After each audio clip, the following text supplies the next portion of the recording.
Candid conversations with real people in the Texas asphalt pavement industry. From the Texas Asphalt Pavement Association in Buda, Texas, this is Asphalt Unscripted.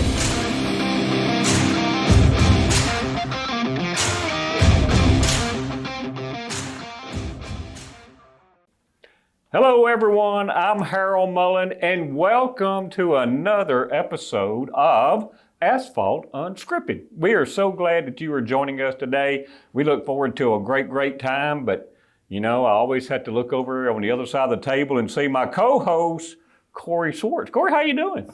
It is a great day today. I did not get called the weakest link. I did not get made fun of when you introduced me. I love this. It's so great. There's more yet to come. But yeah, I'm excited about our episode today. And what are we going to call the internet today? Okay. We call it something different every time. Interweb world podcast land. How about that? Perfect. Podcast Welcome, Steve. Welcome. We have a wonderful guest with us today. Somebody we're looking forward to getting to know a whole lot better, and that is Jessica Butler. Jessica, how you doing? I am doing great today. Good. Thanks for having me. Good. Jessica is the Director of Engineering and Safety Operations at TxDOT. So we are glad to have you here. We want to hear all about you, but you're going to have to put up with this guy too on the other side. So sorry about tough questions for you. Questions. I'm looking forward to it. But congratulations. This is a new role for you. How long have you been in this role? Since September 1st. September. So yes, it has not even been a year yet, so still pretty new. We'll get to the tough questions later. Okay. Now, tough question. How did you make it through Ice-a-geddon or whatever we had? We had the ice storm.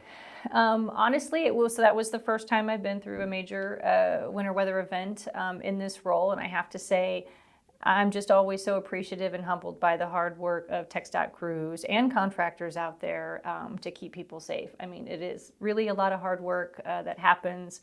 A lot of course, oversight and management from a statewide perspective, but really I give a lot of credit to the actual crews who are out there on the road, putting themselves at risk to keep other people safe. So overall, I think things went well. And again, I'm very impressed by everyone's dedication and hard work to safety. I think it's a really good real life example of how committed people are to safety at TxDOT. They always do a great job. Did y'all have a name for was there a name for the ice storm? I believe, I don't know who officially names them, but I had to do several, interviews. That was the first time doing some interviews on the news for a weather event like that, and they referred to it as Mara. So I don't know if I'm pronouncing it correctly, but MARA is what they named it, Mara. We just called it Ice-a-geddon. So, so personally, I know Harold has like a ton of trees down that he's trying to rope me and Jim and Chuck to come cut down for him. I got a chainsaw with your name on it. Yeah. Did you have any issues like that? Personally at your place? Not personally, definitely navigating, to and from the office during the event. Yes. But no, I'm actually in a newer development in South Austin, and so in a new development you have smaller trees that were probably just planted a couple of years ago. So, at some point we'll have full-grown trees, but we did not have that challenge at our house. So gotcha. Yeah, you're kind of in that situation. Y'all we're supposed to have trees in our yard, but somehow when we bought our house, there was not a tree in the yard. So I know it sounds really bad, but. When this happened, it was actually really nice. Silver linings. Yeah, we've had coworkers who were out for at least 5 days or so of no electricity. So. Oh yeah, that was awful. Yeah, so our big challenge. Our thoughts and prayers and everything goes out to all those that have been impacted by the storm, and we know everything's going to get much better now. And thanks to TxDOT for helping us be able to get on our highways and roadways and travel safely. So thank you for a great job on doing that. So I want to know, where did you get, where were you born? Where are you from? Let's back up even further. So I am a native Texan. I was born, technically born at a hospital in San Antonio, but I'm from Floresville, Texas, so I don't know if anyone knows where that is. But that's where I was born what's and raised. What's the general store? Yeah, Florida store. What's the store? Florist Country Store, is that what you're Country Store is what I'm thinking so that's a little bit down the road, but I do know that place well. My dad used to tell me stories actually about Florist Country Store that he used to stop there on his way back from work many years ago. But no, so I was born and raised in Floresville, Texas, which is about an hour and a half away from here. So native Texan. And then I came to Austin, like so many, to go to school. I went to UT Austin for my undergrad. and was recruited out of school, actually, Wow. from TxDOT. Yeah, through the Wow. engineering program. I put a resume online through the engineering school there at UT, and someone from TxDOT called me. So that's Wow. really how I got to TxDOT. So what drove you toward engineering? What got you in the engineering world? That's a great question. It really was a love of math, and I give credit to good teachers. So shout out to all the educators out there, because people have asked me that question over the years, and I think it really boils down to teachers, that were great teachers that encouraged you. That was my favorite subject, so I just kept going with it. It's like, what can I do if I really love math? So engineering's what I picked. And then did you select civil? Was that your specialty, or which engineering? I actually selected architectural engineering. So Archie majors is what they referred to them as. So most of my colleagues actually work in the bridge division, right? So most of the architectural engineers go into structural, more so, or construction project management are usually the two, at least at the time I was going to school. And so, but I was recruited into the design division of TxDOT. So a little bit different, still in the engineering side, but yeah, so I started. So in the here design in division. Austin, you didn't go out to a Here in district? Here in Austin, yes. So you said undergrad. Do you have another degree too? I do. So I have a master's in what was referred to as human services. And so, when I was, I was a transportation engineer then, so a younger transportation engineer working for TxDOT. I really wanted to be prepared, I think, for leadership roles. I wanted to work on the people side of things, which is really important. And so I researched different programs, and that one happened to be at night, so it didn't conflict with, work. And so did it on my own at night, and just learned a lot about leadership and working well with people, conflict resolution, things like that. We need you to come over and help us out. Wow. I'm sitting in the middle today, strategically in the middle. Yeah. Can we use you about an hour from now? It's a counseling session. Whatever you need. But really, it was just, I wanted to complement, the other side of the skills that maybe I had not been educated in. And, when you go through engineering school, it's very technical. And so, and starting at TxDOT, everything was very technically focused where I was working. And so it was a great balance. I'm really grateful that I did that. I think it helped me tremendously, actually, in my career. So that it was... Well, it set you up for the role you're in right now as far as being a leader, organizational leadership. Yeah. Absolutely. And that was sort of the heart of some of that work, was organizational leadership. And so I really enjoyed that master's program, and I highly encourage people to, get out there and invest in themselves and develop, different sides of their skill set to get them ready for leadership roles. So, yeah. Good. So, when you go back to South Austin tonight, who all's in the house with you? How many kids you got, or do you have kids? I don't. We're open to that. It just hasn't happened. But I'm married to someone named Ed. And so we also have a beloved little beagle named Levi Butler is his name.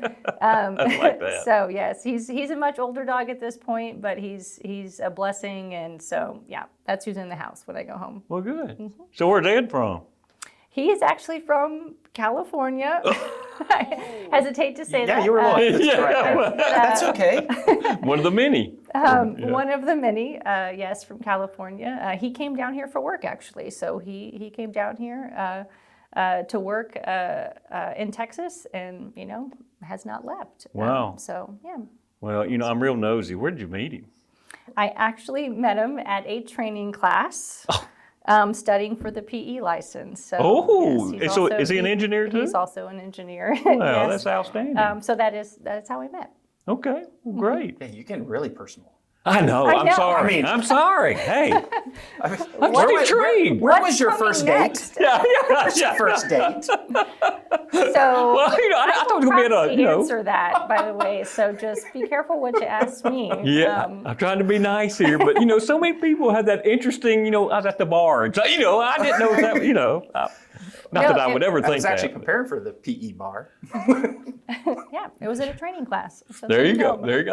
I like that. Ed, Congratulations, man. So he's a engineer, and he got his license and everything's good, Yes, right? absolutely. Okay. Well, good, Awesome. good. All right, glad to hear that. So from that, you were in the bridge division, is that right? No, I was in the design division. Design, okay. So where did I go from there? Yeah. So yes, I was recruited into the design division and worked there for about 6 years, I think, which was, again, a wonderful education. I got to look at things sort of from very preliminary design levels to final design, as well as get a little bit familiar with the letting process. Letting management was in design at that time. Of course, that is not the case anymore. People may remember many years ago it got reorged out, but it was in design division at the time. So we really kind of saw things pretty far through the process. It was a really great education.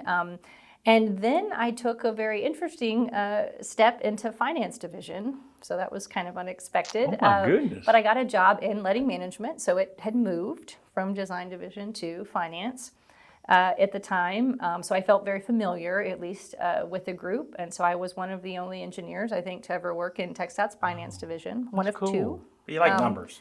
To my knowledge. I do like both are numbers.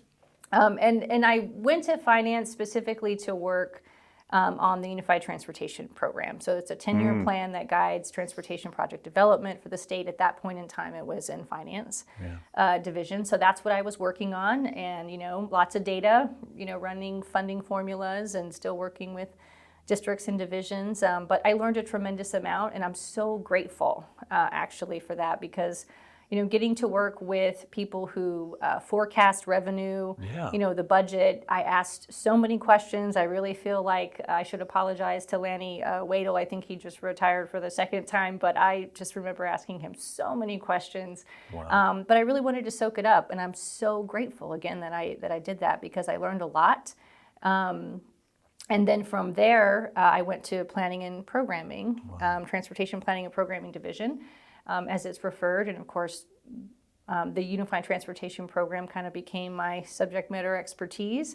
And again, that understanding of the forecast and the budget and the relationship between finance and planning, and then with the knowledge from design division, project development and delivery, I think it all just complemented each other really well. What great experience you have. You really do. You've been involved in so many aspects or vital to TxDOT's operations all the way around. Absolutely. And again, I don't think I realized that at the time. When I went to finance at the time, it felt like a little bit of a leap to go from an engineering division to finance division, and then to planning. But like I said, I'm really grateful. I think I've gotten to see a lot of the big picture, about how certain decisions get made and how projects get funded, how we all work together from districts to divisions to our industry partners to our federal partners. There's just so many stakeholders in the planning and project delivery and construction process. There really are, and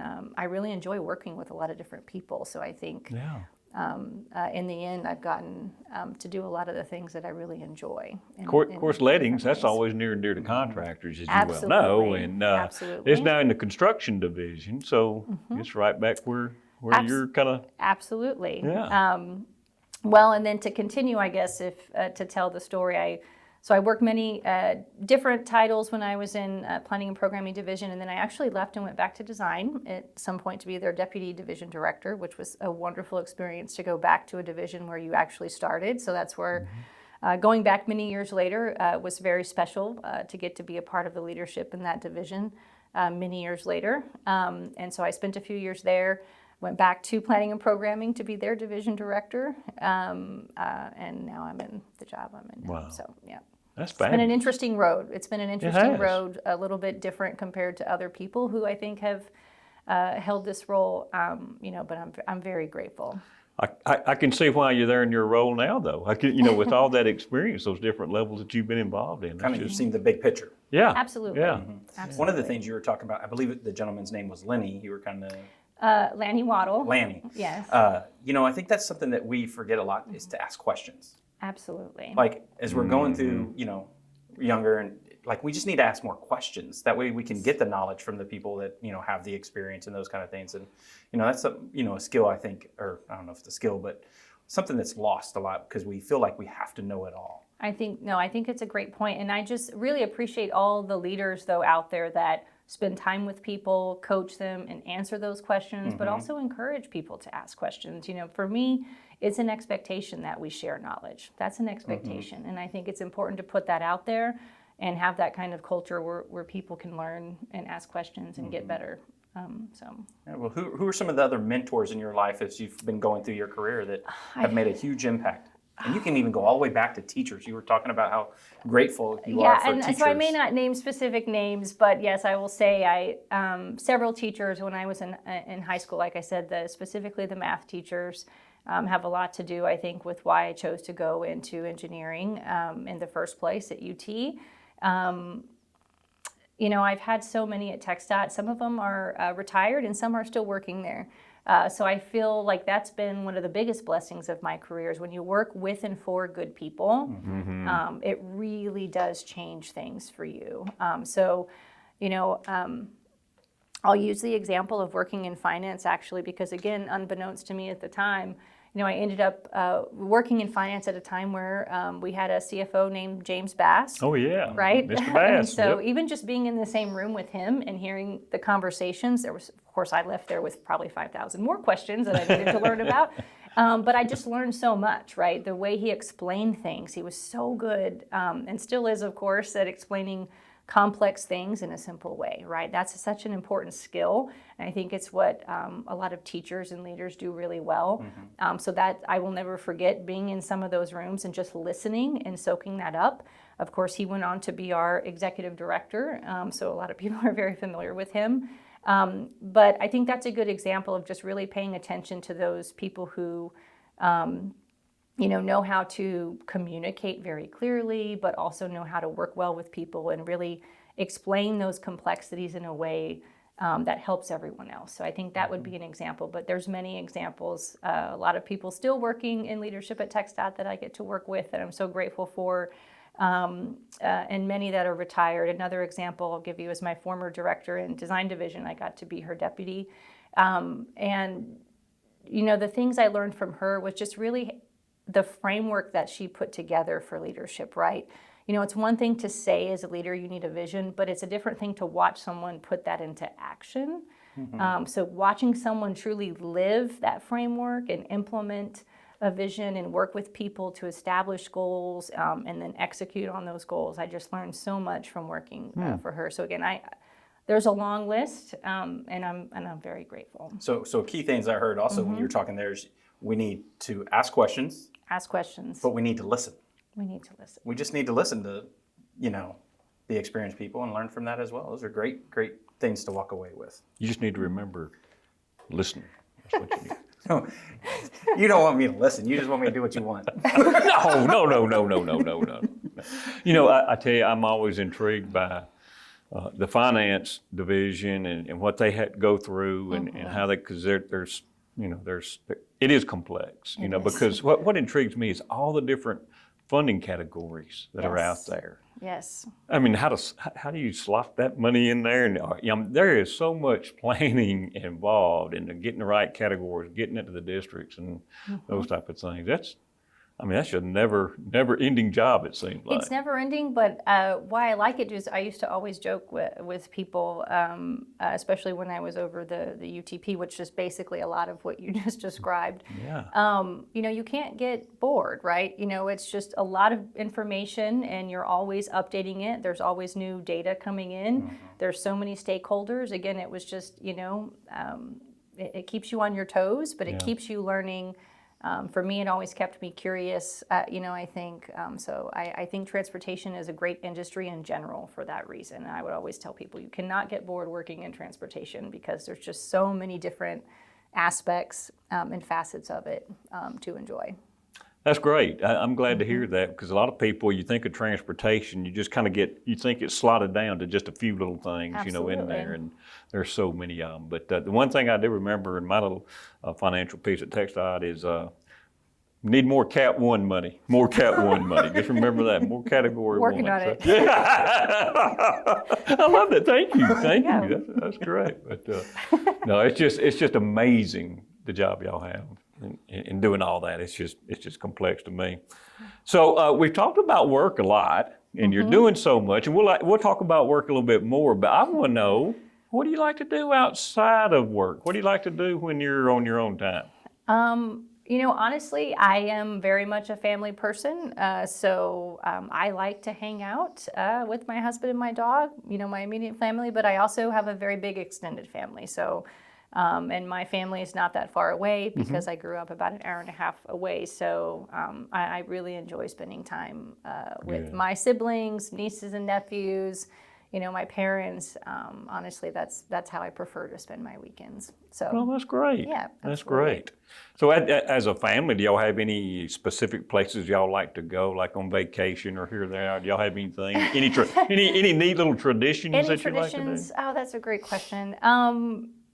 So I would say for my family, one thing we do try to all get together. It's hard when everyone's grown, right? Oh, so, yes. I have a sister who has 2 kids, and I have a brother who lives in San Antonio as well. And so all 3 of us, of course, including my brother-in-law, it's like everyone has jobs and, has a lot of commitments and things. But we've tried to commit to all getting together for at least a long weekend in the summer.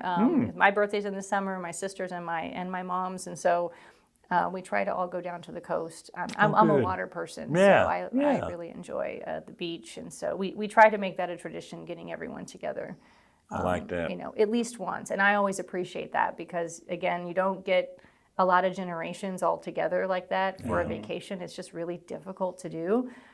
But those are my favorite things when we get to do That's that. so cool. I like to do those type of things too. And me and my family, we like to go on vacations, and do different things like that together. And it's just Didn't so you do much. zip lining last time? Zip Did lining. you really? Let's see. Did I do? I have done zip lining. I thought you were doing that last time. No. Oh, they were closed. They were closed. That's right. We were in Ruidosa for that. they were Yeah, closed. Oh, nice. Yeah. They have a really neat zip line over there. It goes 60 miles per hour or something like that. Yeah. So we just jumped on our motorcycles and went faster than 60 miles an hour. But anyway, no, I think that's really great to have family where you can build on those type of things. So keep that up. And I'm sure you take Levi with you too, don't you? As much as we possibly can. There you go. Yes, So family you like the keeps me beach. Does grounded. Levi like the beach? Our dogs don't. It's a great question. And so he doesn't appear to like the water. The bath thing is, it looks like we're torturing him every time we take him in the bath. But we have taken him to the beach a couple of times. So we have fond memories of him actually running along the beach. Once we took him a few times when we would go back to California even, but that's a really big journey for him, going on a plane and everything.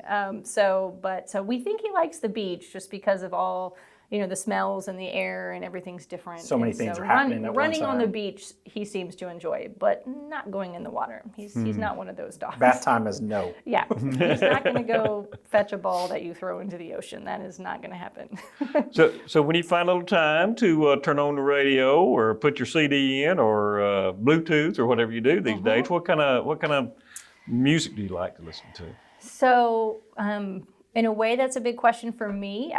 So my dad, I grew up with a dad who played a lot of music growing up, actually. And so the thing I always go back to are the things that I think he played a lot growing up that, again, keeps me grounded. So Willie Nelson would probably be the number one thing I listen to, especially if things get really stressful. I'm probably going to listen to something like that to, calm me back down. I like Big Willie that. Nelson fan for sure. Another fellow Texan. Whiskey River, take my mind. There you go. Yeah. I love that. Harold is huge into music. So. Oh, are you? Yeah. Oh, yeah. I love it. Yeah. The other day we were driving. What was that type of music? I mean, it's about a year ago, but The EDM or EDM, whatever. Yeah. Electronic dance music? Yeah. Are you into that? Oh, yeah. I'm all about he's that. everything. You can hear everything in his playlist. I have a lot of questions now. I feel Oh, like. yeah. Oh, I've even been, I've even been to the festivals. They don't have concerts, they have festivals. Yeah. Oh, man. I thought I was having flashbacks from the 60s or something, Anyway. That's funny. I digress. So, Willie Nelson, like that. That's really good. You didn't make our annual meeting in September, did you? Were you there? That would have been right when I got the job. So yeah, so I probably don't not. think you were able to be there. Think I So was. next year, or this year, This year, 23, September. you've got to make that because we Okay. have Pat Green is going to be right. our Yeah. entertainer. I've been to a Pat Green concert before. yeah, Pat Green we think he is the best. I mean, so he's Awesome. going to be our entertainer right after our live auction for our scholarship program. He'll be our That's entertaining. wonderful. So you need to make sure Ed can join you there. So Looking forward to it. yeah, I don't know if we'll let Levi in, but we will let Ed in, even though he's from California. So we'll do that, right? Do Californians like country music as well? Yeah. I think so. Yeah. Okay, Ed. There I don't you know go. all Californians, but You just know I- one and a family. yes, and my relatives, of course. So, engineering and, oh my goodness, our time is drawing short. We're just getting started. Holy cow. Engineering and safety operations is such a big job. I mean, it's a lot to get your hands around, and it's so important. But what has really been, I'm not going to say challenging yet, because that's another question, but what have you really enjoyed getting your hands around? Because there's so many disciplines within what you get to do every day. Gosh, that's a great question. Honestly, I really enjoy getting to work with all of the talented people. I think that's the one thing when you move around to different areas of an organization. I feel like I've worked on so many sides of TxDOT. And it's so hard for me to leave a job because I love the people, right? You just create great relationships. There's talented people who really care about what they're doing. So that's the hardest thing for me when I take a new job is leaving. But then, of course, you get to a new job and you get to meet a lot of great new people and work with so many talented individuals. I mean, I think the engineering operations divisions just have a lot of heavy hitters, and so I just really enjoy working with great people. I think that's my favorite part. That's what keeps me coming back every day.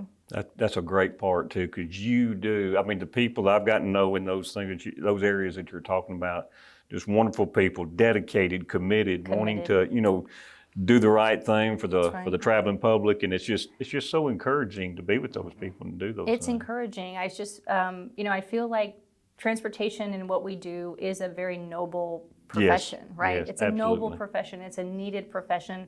And so I totally agree. When you work with people who are so dedicated to that, to me, it brings me a lot of meaning. So that's the best part. That's fantastic. I like that, Jessica. I really do. And I know you have, there's challenges around us everywhere. We all have challenges. They're good and bad. So what's your biggest challenge you're seeing these days? Without a doubt, the biggest challenge is going to be safety. Wow. Safety is our number one priority, and at TxDOT, and we're committed to it as our top priority. And I think we have a wonderful and robust safety program internally, but we're always focused on, how can we be better? How can we continue to commit to those practices all the time, every day, so that people get to go home to their families. I was just at a safety banquet earlier today, actually, and so. Some of these things I shared with them, the why when it comes to safety is really the people, right? We want them to make it home every day to their loved ones. We want the same thing for the traveling public. So you may have heard of our In the Streak. So it's been absolutely. 22 years since the last deathless day on Texas highways. And so we are just continuing to strive to get to zero. By the year 2050, we have a very clear goal that we're shooting for, and zero is the only acceptable target because, again, no one's family member needs to be that one. We don't want anyone to get that call. So that's definitely the biggest challenge, but it's also, I think, the thing that I'm most passionate about. So, so I think all of us are just kind of relentless and focused on that and what else we can do when it comes to engineering practices. We like to say every project's a safety project, looking at what we can do to scope more safety into every single job that we do, continuing all the educational campaigns, the outreach, but working with partners. It really, I think, is going to take everyone in the industry really committing to that for us to get there. So. Yeah, I know at our PIQs, our partner in qualities, Chuck and Harold and Jim and myself, you go out there, and Chuck uses your In the Streak. That's what he's been focusing on this year. We appreciate every that. single time, and he has a handout that we give to everyone, and he's asking questions, and they have to write the answer down, and he kind of ends with, I feel like it's really great. It's like, take that home and share it now. That's right. Like, Oh, that's great. don't just do it here. Like, That's take right. that home and share it. It's personal. Absolutely. It is. I think you have to make it personal. Absolutely. No, that's great. Yeah. So we're utilizing those tools that y'all are putting out there. Thank you. Yeah, we're totally supportive of that, and Michael Lee really opened our eyes with industry and those type of things, and so we had taken that serious. So we continue to talk about that. It's just phenomenal to me the stats that you hear about and what's causing our fatalities. It's just as simple as buckling your seatbelt. Yes, a You lot know, of how critical behavioral that things, is. right? Yeah, Not yeah, drinking and driving, yeah. buckling up, controlling your speed. Put your phone down. Put your phone down. I mean, absolutely. Exactly. And so, no, and I will say, you mentioned Michael Lee, you know, he has held this job, you know, previously. Yeah. And I will just say he's actually someone that I attribute to really helping change my perspective, right, when it comes to safety. I feel like with a lot of things, there's a moment where you're like, okay, I'm a believer now, right? I get That's it. right. I'm fully committed. I'm there. And Michael's someone who definitely made a very strong believer out of me when it comes to safety. He's one of those guys. I'm grateful for that. Of course, he's from that deep East Texas where you have to get on that different language barrier with him or whatever. So. Need a translator. That's what they were joking about. But I'm good at it. I'm good at it. See, I have it too. So I think our time is drawing close. I'm even going to look here. I can't believe that. My goodness. I'm having so much fun talking to you today. Likewise. So This is great. I know you got final question. You got a Final couple of question. questions over there. Go Final ahead. question. What is one piece of advice that you would give to someone starting out in our industry? So this may be answering a slightly different question, but I was actually thinking of this when I was coming here, and this, I think, kind of solidified it, is that I think a lot of people, when they think of transportation or, you know, designing and constructing and maintaining roads, they think it's only for people who want to work in construction, or they think it's only for designers. The truth is that there are so many different talents that we need in our industry. You know, doing this podcast, I think, is such a great example of that, right? You know, we need people who are, you know, good with technology, good with communication, you know, good with marketing, good with GIS skills. I really enjoy GIS stuff. But so we need designers, we need record keepers, you know, we need people who want to do construction inspection. We need all of it. And so I would just say, I hope people keep an open mind when it comes to transportation, right? That this is an industry that really is for a lot of people and a lot of different talents and skills and backgrounds. So that's what I would want to tell people, is just keep an open mind. And again, there's a lot of different things you can do in transportation in your career. So. Fantastic. Thank you so much. That's one thing we're trying to work on is workforce development and bring new people in. And so what you just got through saying is exactly right. There's so many different things you can be involved in this industry and in this discipline. So Jessica, thank you so much. We really appreciate it. Great time today. Great time. Corey? I'll just say be safe out there. Yes, be safe. Yeah, we're just glad you're here too. Hey, everybody out there in the wide web world of podcasts, hey, thank you for being here. Once again, we've enjoyed you being here on another episode of Asphalt Unscripted, and we will see you soon.